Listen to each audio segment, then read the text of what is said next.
ایمان پلورونکي 104مه برخه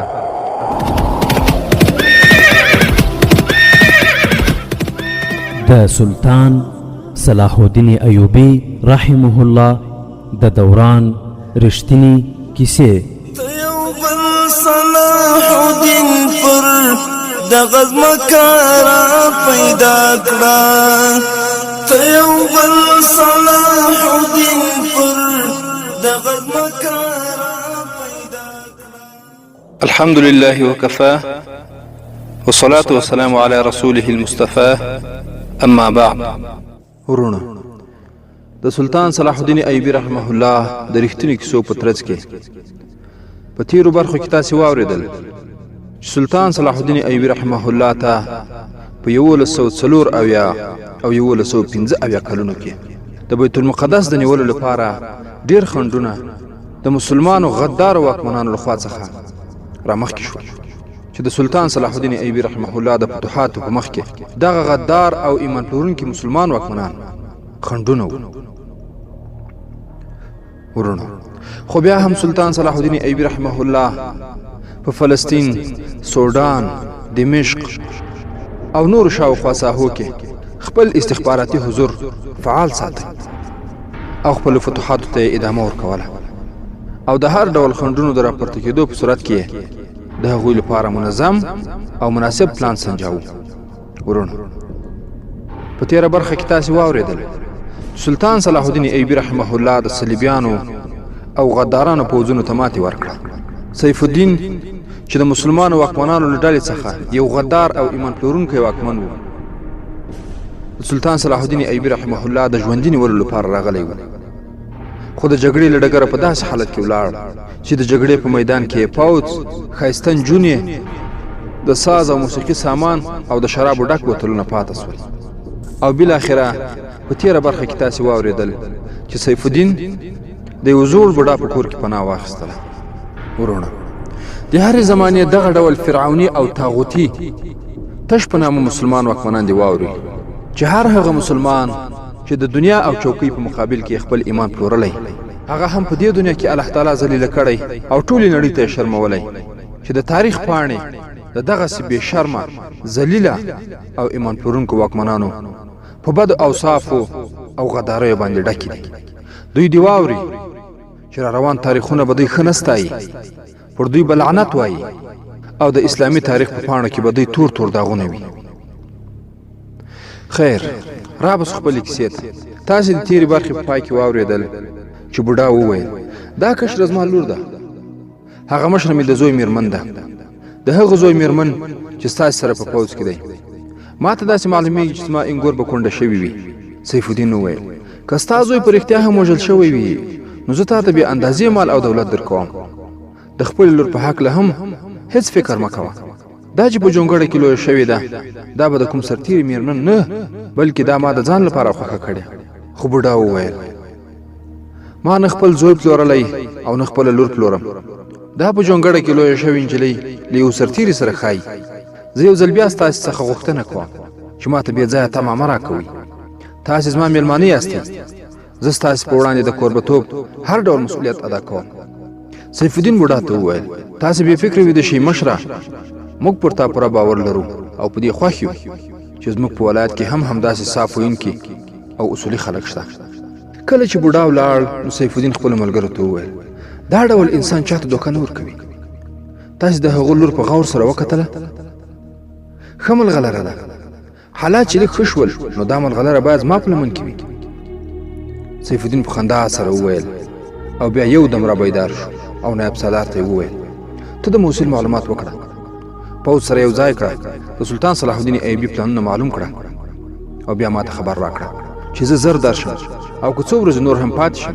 ورونه بیا یې قومندانانو ته مخ کړه او ویې ویل خپله ولاړ شه یا بل څوک واستوه او د حلب خلکو ته ووایه چې زه لا تر اوسه ژوندی یم. دواړه د خپلو کارونو پسې روان شول. سیف الدین چې په خپل قصر کې د شرابو او حسینو پیغلو په موجودیت کې ویده کېده په یو خام کور کې ویده شو. خو ورونه د دې څخه د یوې ورځې مخکې پیښه ده چې یو سرتیری د جګړې د ډګر څخه په تېښته د موصل په لور روان و. کله به آس غلاوو او کله به کرار روان کړی وو او کله به ودره خو کله به د ویری یوې او بلې خواته کتل او ورخطا وو هغه د عامې لارې څخه لرې بې لارې روان و داسې معلومېده چې په هغه ویره راغلې ده او دماغ یې په خپل کنټرول کې نه دي یو ځای آس تم کړ راښکته شو او مخامخ قبلې ته ودرېد او په لمانځه یې پیل وکړ کله چې د دعا لپاره لاسونه پورته کړل نو په شیبو شیبو یې وژړل د هغه ځای څخه پورته نه شو او هلته ناست او سر یې په خپلو لاسونو کې نیولی و متحده لښکرو چې کله ماتې وخوړه او تیت په ترک شول نو د سلطان صلاح الدین ایوبي جاسوسان هم ورسره ملګري شول ورونه دا د سلطان صلاح الدین ایوبي رحمه الله د جاسوسۍ او استخباراتي ادارې طریقه وه چې کله به دښمن ماتې وخوړه نو هغوی به ځینې کسان د تښتېدونکو پوځیانو یا کلي پرېښودونکو مهاجرینو په شکل د دښمن سیمې ته ننباسل تر څو د دښمن را روان پلانونه جنګي تیاری او نورې ارادې معلومې کړي او خپل مرکز ته یې راواستوي کله چې د دمشق څخه الملک صالح د خپل پوځ سره د حلب په لوري وتښتېده د هغه سره سم ځینې جاسوسان د تښتېدونکو په شکل او صورت کې ملګري شول ورونه سلطان صلاح الدین ایوبي رحمه الله نیمایي جنګ د جاسوسۍ د پروګرامونو په واسطه سرته رساوه هغه کسان چې د جاسوسۍ لپاره غوره کېدل هغه به ډیر زیات هوښیار د ساړه مزاج خاوندان د فیصلې وړتیا لرونکي په خپل ځان باوري او ګوریلایي روزنه لیدونکي وو خو ورونه په اپریل میاشت 1115 میلادي کې چې کله سلطان صلاح الدین ایوبي درې متحده لښکرو ته ماتې ورکړه او د هغه د جاسوسۍ ادارې مشر حسن بن عبدالله هغه کسان چې د دې کار لپاره روزلي وو هغوی د دښمن په لیکو کې حلب، موصل او حران ته د دښمن څخه د معلوماتو د لاسته راوړلو لپاره واستول په دوی کې ځینې د پوځیانو په جامه کې او ځینې د کلیوالو په جامه کې وو د دوی تلل ډېر ضروري وو ځکه چې دښمن کېدای شو زر تر زره بیا تیاري ونیسي او برید وکړي سلطان صلاح الدین ایوبي چې په دې میدان کې دښمن ته څومره زیان رسولی وو د هغې څخه ورته څرګندېده چې دښمن زر نشي کولی حملې ته چمتو او تیار شي خو دا قدم یې د احتیاط له مخې پورته کړی و ورونو د دښمن درې لښکرې وې چې درې واړو یې هم یو له بله سره د زړه له اخلاصه ملګرتیا نه کوله په دې درې واړو کې هر یو غوښتل سلطان صلاح الدین ایوبي ته ماتې ورکړي او د اسلامي هیوادونو خپلواکه پادشاه او شاهنشاه شي هغوی د یو بل سره مخالف وو خو سمدستي هغوی ټولو سلطان صلاح الدین ایوبي خپل ګډ دښمن باله نو ځکه د دې امکان وو چې هغوی خپل پوځونه سره یو کړي او بیا ځوابي حمله او برید وکړي سلطان صلاح الدین ایوبي په دې ښه پوهېده چې د عیش او عشرت خوښونکي د جګړې په میدان کې نشي تم کېدای خو صلیبي واکمنان د هغوی تر شا ولاړ او هغوی ته یې تل مرستې ورکولې او سلاکاران یې هم ورسره وو د مسلمانانو په منځ کې 2-3 سالاران هم داسې وو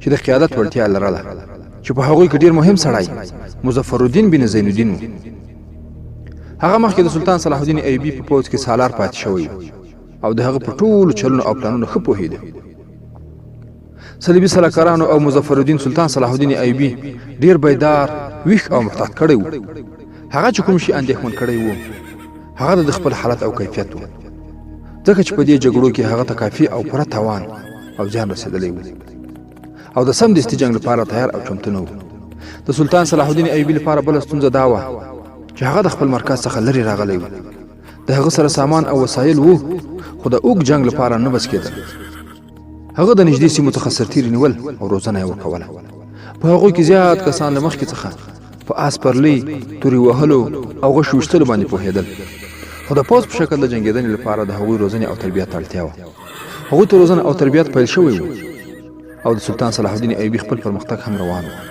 تر څو په مهمو سیمو باندې ولکه وکړي هغه ځینې برخې او سیمې پرته د مقابلې او جګړې څخه لاسته راوړي تر دې چې داسې ځای ته ورسېده چې هر لوري ته شنه شنه واښه او ګلان او اوبه ښې پرېمانه او ډېرې وې پوځیان او څاروي ټول ستړي او ستومانه وه څارویو چې دومره واښه او اوبه ولیدل نو په خپل سر شول ورونو سلطان صلاح الدین ایوبي هلته د خیمو ودرولو حکم وکړ د څارنې ګروپونه مناسبو ځایونو ته واستول شول جاسوسان خو لا مخکې تللي وو سلطان صلاح الدین ایوبي ته د هر کار په هکله ویلو ته اړتیا نه وه بلکې ټول کارونه لکه د ماشین په شان په خپله سرته رسېدل ځکه چې د هر چا وظیفه او مسؤلیت معلومه دا ځای او سیمه د ترکمان په نامه سره مشهوره وه د دې ځای پوره نوم حباب الترکمان د ترکمان کوهی و سلطان صلاح الدین ایوبي د مرکزي پوځ د سالارانو په کنفرانس کې وویل د پوځیانو نیول نور هم تیز کړي، په ټولنیزه توګه د جنګېدلو روزنه او تربیت ورکړي.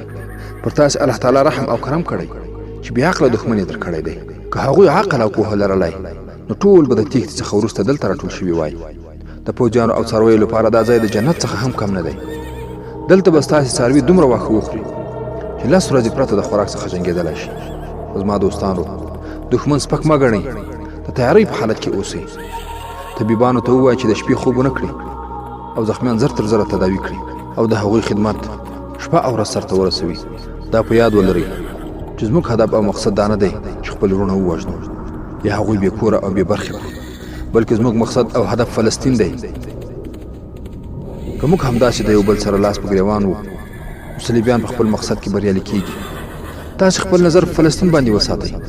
په لاره کې چې هر څوک او هر څه خنډ کیږي هغه تر پښو لاندې کړئ. په همدې ځای کې سلطان صلاح الدین ایوبي ته د الملک صالح لخوا څخه د سولې او روغې جوړې پیغام راغلی و چې په مخکنیو پاڼو کې د هغوی یادونه شوې وه. سلطان صلاح الدین ایوبي رحمه الله په خپلو شرایطو د روغې تړون منلی و. د دې تړون په سبب هغه په دې ډاډه شو چې دښمن وسله غورځولې ده. هغه د دې ثابتولو لپاره چې زه ستاسې دښمن نه یم، ټول د جګړې بندیان یې تر لنډو خبرو څخه وروسته آزاد کړي وو. سلطان صلاح الدین ایوبي په الملک صالح باندې کوم سخت شرط هم نه و ایښی، بلکې هغه غوښتل ورته ثابته کړي چې زه ستاسې دښمن نه، بلکې صلیبیان زموږ د ټولو دښمنان دي. خدا باور، ډاډ او اطمینان د 3-4 ورځو څخه زیات پاتې نه شو، ځکه هغه ته د الملک صالح داسې پیغام په لاس ورغی چې سیف الدین ته یې لیکلي و: ما د روغې تړون د دوکې لپاره کړی تر څو هغه په موږ باندې سمدستي حمله ونه شي کړای، ځکه چې موږ اوس مقابلې او جګړې ته تیار نه یو. زه په دې پوهېږم چې سلطان صلاح الدین ایوبي نظر په حلب باندې دی. د هغه پوځ هم اوس حملې ته تیار دی. تاسې هر یو خپل خپل پوځ تیار کړئ. صلیبي سلاکاران زما پوځ په ډېره چټکۍ سره تیاروي. تاسې به زما سره په دې وخلو شئ چې موږ سمدستي د مقابلې وړ نه یو. ورونو، دا مخکې هم ویل شوي وو چې الملک صالح د سلطان نورالدین زنګي زوی چې عمر یې 14 کاله کېده، کله چې نورالدین زنګي وفات شو نو خپل سر او څټمیڅنو او چاپلوسو امیرانو او درباریانو د خپلو ګټو په خاطر د هغه زوی صالح په تخت کېناوه او هغه ته د سلطان لقب ورکړ او بیا خپل لاسپوڅی ورڅخه جوړ کړ. د دې سره اسلامي هیوادونه په تقسیمېدو سلطان ایوبي د مصر څخه دمشق ته راغی، خو پخواني امیران د الملک صالح سره یو ځای د دمشق څخه د شپې په پټه وتښتېدل او حلب ته ولاړل او هغه ځای خپل مرکز او پایتخت وټاکه. ورونو، ځینې تاریخونو لیکلي چې دا پیغام استازي په غلطۍ سره سلطان صلاح الدین ایوبي ته ورکړی و، خو مسلمانو تاریخ لیکونکو لکه سراج الدین لیکلي دي چې دا استازی اصلا د سلطان صلاح الدین ایوبي پلوی او د هغه د جاسوسي ادارې سره خندونکی و. ورونو، خو په ټوله کې دا ویلی شو چې دا د الله تعالی یو الهي نصرت چې له سلطان صلاح الدین ایوبي رحمه الله سره په دې مهم وخت کې وکړ. دې پیغام سلطان صلاح الدین ایوبي اندېښمن کړ، خو داسې نه چې سمدستي د حرکت او حملې حکم ورکړي. د دښمن په شان هغه هم د خپل پوځ حالت ښه کول غوښتل. هغه ته دا ستونزه هم وه چې هغه د خپل مرکز څخه ډېر لرې او د دښمن مرکز ته نږدې پروت و. د سامان راتلو لاره ډېره اوږده او خطري وه. بله دا چې هغه په پټو سترګو له پرمختګ سره عادي نه و. د جاسوسانو د رښتینې راپورونو څخه پرته هغه پرمختګ نه کاوه، بلکې دښمن ته به یې د مخکې راتلو وخت ورکاوه. په همدې خاطر هغه حسن بن عبدالله ته وویل چې نور جاسوسان د دښمن سیمې ته واستوي چې زر تر زره معلومات لاسته راوړي او هغه معلومات به موږ ته راولي. هغه له دې څخه برسېره نور اړین کارونه هم وکړل. هغه خپلو سالارانو ته وویل چې دا ځل هغه حمله نه کوي، بلکې دښمن ته د حملې وخت ورکوي تر څو هغوی هم د خپل مرکز څخه لرې راشي. بیا هغه یوې او بلې خواته ولاړ تر څو هغه ځایونه وګوري چې په کوم کې باید له دښمن سره لاس او ګرېوان شي. ورونو، د کیسې په دې برخه کې ورځو د هغو 2 سرتیرو کیسه اورو چې هر هغه څوک چې د مجاهدینو خلاف دي او په هر زمانه کې د مجاهدینو په خلاف باندې راپورته کیږي او د غدارو او ایمان پلورونکو ترڅنګ درېږي او خپل ځانونه فقط د هغو غدارو او ایمان پلورونکو د ناروا غوښتنو لپاره قرباني کوي. ټول دغه کیسې ته په غور سره غوږ ونیسي. ټول هغه کسان چې د مجاهدینو او اسلامي امارت په مخ کې ولاړ دي ښه په غور سره دغه مجاهدینو کیسه واوري او له ځان سره د فکر وکړي چې دوی په نن زمانه کې د چا ترڅنګ ولاړ دي او د چا په مقابل کې جنګېږي. ورونو، لکه مخکې مو چې یادونه وکړه د هغه سرتیر یادونه روانه وه چې د میدان څخه تر تېښتې وروسته د موصل په لور روان و. هغه د موصل یعنی د سیف الدین د پوځ څخه و. د سیف الدین پوځ په ټولنیز شکل شاته شوی و، خو ځینې د ټولیو او ډلو په شکل هم یوې او بلې خواته تښتېدلي وو.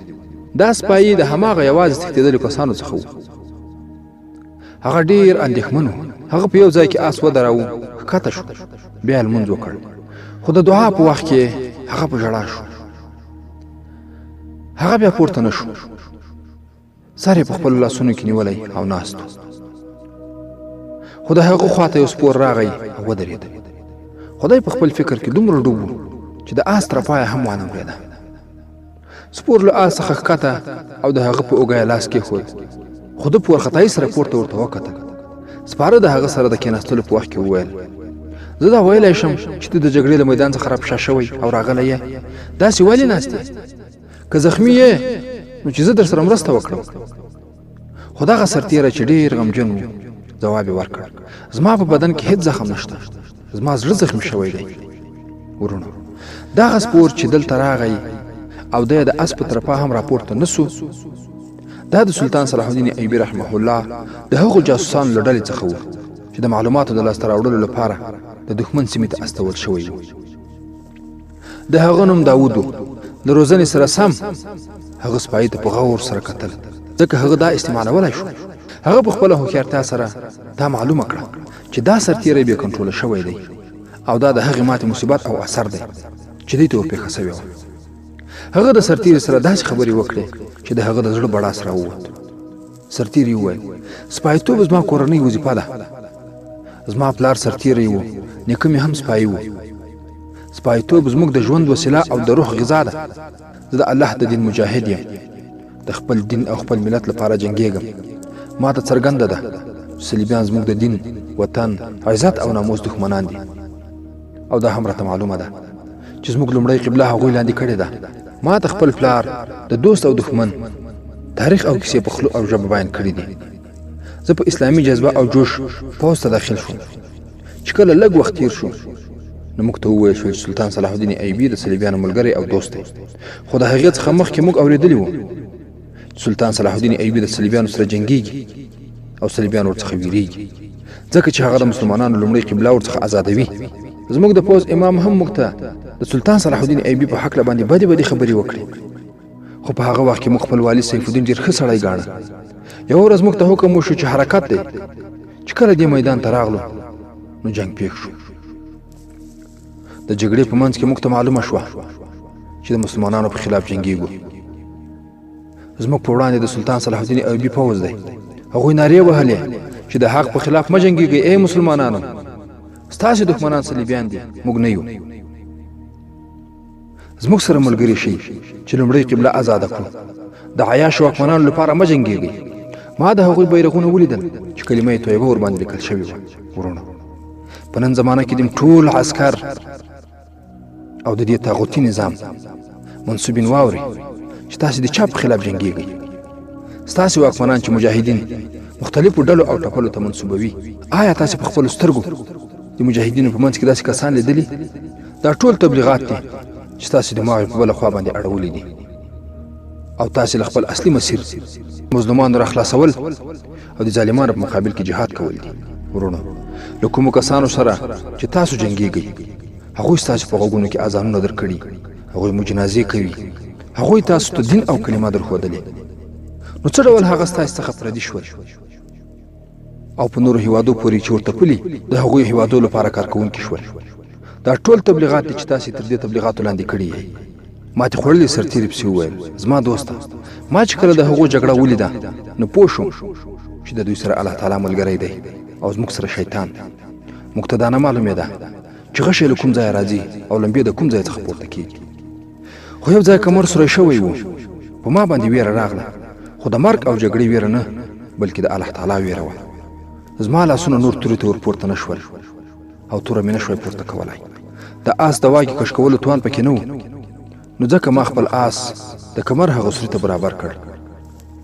زه بې زړه نه یم، خو زما ټول بدن راپېده. د باندې تورې سره ټکرېدلې، د آسونو شور او غوغا وه، خو ما داسې نارې اورېدلې: د روژې په میاشت کې د خپلو وروڼو په خلاف جګړه مه کوئ.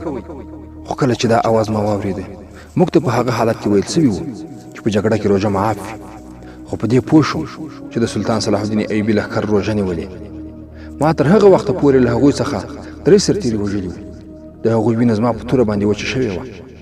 سرتیري په خپله توره وینې ته خوشحالیږي، خو زه د هغې څخه وېرېدم، ځکه چې زما په توره د دښمن نه بلکې د خپلو مجاهدو مسلمانانو ورونو وینه وه. په ما کې د هغه ځای څخه د وتلو او جګړې کولو توان نه و. زه هلته غلی او پټ پاته شوم. سلطان صلاح الدین ایوبي د پوځ یو مجاهد راغی، زه یې ولیدم او ما ته د جګړې بلنه راکړه. هغه ما ته برچه نیغه کړه، خو ما ورته د آس په پښو کې خپله توره وغورځوله او ومې ویل زه ستاسې مسلمان ورور یم او جګړه نه کوم. خو نړۍ جنګ زما څخه لرې و او دا مجاهد ګورلایي و چې پټ سرتیر یې لټول. هغه را وړاندې شو او زما څخه یې وپوښتل آیا تا دا حس کړه چې زه د الله پاک د رښتینې مسلمانانو په خلاف جنګېږم؟ ما په خپله ګناه اقرار وکړ او دا مې وویل چې پر ما دا کار بل چا کړی دی او هغوی زه بېلارې کړی یم. هغه زما څخه برچه واخیسته او توره خو ما مخکې غورځولې وه. هغه ما ته یو لوری وښود او بیا راته وویل د خپلې ګناه بخښنه د الله تعالی څخه وغواړه او په دې لوري ووځه، شاته مه راګوره، زه د خدای تعالی په حکم ستا بخښنه کوم. ورونه، په اوس زمانه کې هم مجاهدین ټولو عسکرو ته دا خبره کوي چې د الله تعالی په حکم دوی تاسو ته بخښنه کوي. د ناروا جګړې میدان پرېږدي او راسئ د حق په صفوفو کې د الله دین ته خدمت وکړئ. ستاسې رزق په الله باندې پور دی. د ډبرې په منځ کې چې یو میږي ته ورکوي تا ته یې خامخا درکوي، تر هغو د چې رزق د ځمکې په مخ باندې نه وي ختم، تا ته مرګ نه راځي. نو ولې د یو څو پیسو په خاطر باندې خپل ایمانونه د صلیبیانو په پښو کې ږدئ؟ د دنیا او آخرت د ضلالت ژوند غوره کوئ. هغه پسې وویل چې هغه راته وویل زه د خدای تعالی په حکم ستا بخښنه کوم. خو زما په سترګو کې اوښکې راغلې، ځکه چې د جګړې په میدان کې څوک د دښمن بخښنه نه کوي. ما خپل آس ته پونده ورکړه او د هغه په ښودلې لار باندې را روان شوم. له هغې لارې څخه زه لرې راغلم. د شپې په یو ځای کې ویده شوم چې د شپې هماغه سرتیري ما ولیدل چې زما په لاس وژل شوي وو. د هغوی د بدنونو څخه وینې څڅېدلې. هغوی زما څخه یوې او بلې خواته راتاوېدل. د هغوی سره وسله نه وه. هغوی ما ته څه نه ویل او چوپ وو. په ما باندې داسې ویره راغله چې زړه مې چاودېده. ما د کوچنیانو په شان چیغې پیل کړې. په دې سره زه راویښ شوم. په یخه شپه کې زما له بدن څخه خولې روانې وې او د ویرې څخه مړ کېدم. ما لمونځ پیل کړ او ژړل مې. زه د 3-4 ورځو څخه همداسې در په در ګرځم او د شپې نه شم ویده کېدلی. د ورځې هم ډاډ او اطمینان راته نه په نصیب کېږي. د شپې په خوب کې هماغه 3 کسان ګورم کوم چې زما په لاس باندې وژل سوي، او د ورځې هم هغوی ما ته په سترګو کې کېږي. که هغه سپاره زه هلته د کمرو په سوري کې وژلی وای نو دا به ډېره ښه وه. هغه چې پر ما رحم وکړ دا زما سره ډېر ظلم او تېری وکړ. که زما سره توره وای نو اوس به مې ځان وختي لا وژلی وای. ما د خپل پیغمبر د لارې 3 مجاهدین شهیدان کړي دي. ورونو، کله چې تښتېدلي سرتیري خپل زړه بړاس داود ته ویست. داود چې یو رښتینی مجاهد و، هغه ورته وویل دا د الله تعالی خوښه ده چې ته ژوندی پاتې شوی یې، چې د جګړې د میدان څخه ژوندی راووتې. ستاسې سره د ځان وژنې لپاره وسله نشته. د دې څخه داسې څرګندېږي چې الله تعالی تا ته د یو نیک کار کولو توفیق درکوي. تا ته اوس دا وخت په لاس درغلی چې د خپلې ګناه کفاره ادا کړې.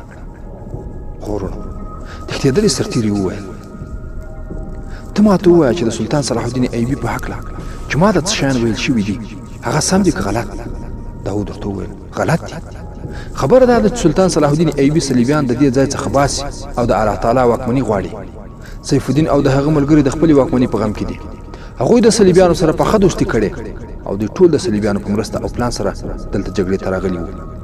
داود بیا هغه ته ټول شیان وویل او هغه په خبره ښه پوه کړ چې سلطان صلاح الدین ایوبي څه پلانونه او پروګرامونه لري.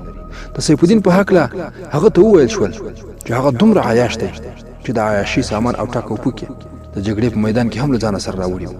خو تښتېدلي سرتیري وویل ما ته دا ووایه چې د سلطان صلاح الدین ایوبي د هغه 3 مجاهدینو د وینې کفاره زه څرنګه ادا کولی شم؟ سرتیري د داود څخه وپوښتل که دا بار او پیټه زما له زړه څخه لرې نه شي نو زه به په ډېر بد مرګ ومرم. که تاسې ما ته ووایي نو زه سیف الدین هم وژلی شم. داود ورته وویل دې ته هېڅ اړتیا نشته. که ستا خوښه وي نو زه به هم در سره ولاړ شم. خو ورونو تښتېدلي سرتېري داود ته وویل ما خو ستا څخه ونه پوښتل چې ته څوک یې، نوم دې څه دی، له کومه ځایه راغلی یې او چیرې ځې؟ مجاهد ورته وویل زما نوم داود دی. بیا د خپل مقصد د حاصلولو په خاطر داسې څرګندونه وکړه چې زه موصل ته ځم، د هغه ځای اوسېدونکی یم، د جګړې په سبب له لارې څخه چپ ځم. که ستاسې کلی په لاره کې وي نو زه هلته له تا سره پاتې کېږم. تښتېدلي سرتېري ورته وویل زما کلی اوس لرې نه دی، که ته زما سره په خوښه پاتې نه شې نو زه دې په زور له ځانه سره پاتې کوم. تا زما زخمي روح ته ډاډ وربښلی دی، ما دومره خوږې خبرې هېڅکله نه وي اورېدلې. زه خپل کور ته ځم، زه بیا د موصل پوځ ته هېڅکله نه ځم. زه هیله لرم چې ما ته به د خلاصون او نجات لاره راوښیې. ورونو دا چې دا سرتېری او مجاهد داود به چیرې ځي او څه فکر کوي چې دغه تښتېدلی سرتېری په خپلو تېرو کړو باندې ډېر پښیمانه دی چې مجاهدین یې په شهادت رسولي او په وار وار له هغو سره جنګېدلی دی. څه فکر کوئ چې هغه به د دغو سترو ګناو څه کفاره ادا کړي او هلته به سلطان صلاح الدین ایوبي رحمه الله صلیبیانو په مقابل کې کوم ډول پلانونه سرته ورسوي؟ ورونو دې او د دې ته ورته پوښتنو ځواب به پر روانو برخو کې واورئ ان شاء الله تعالی. د 140 برخې پای.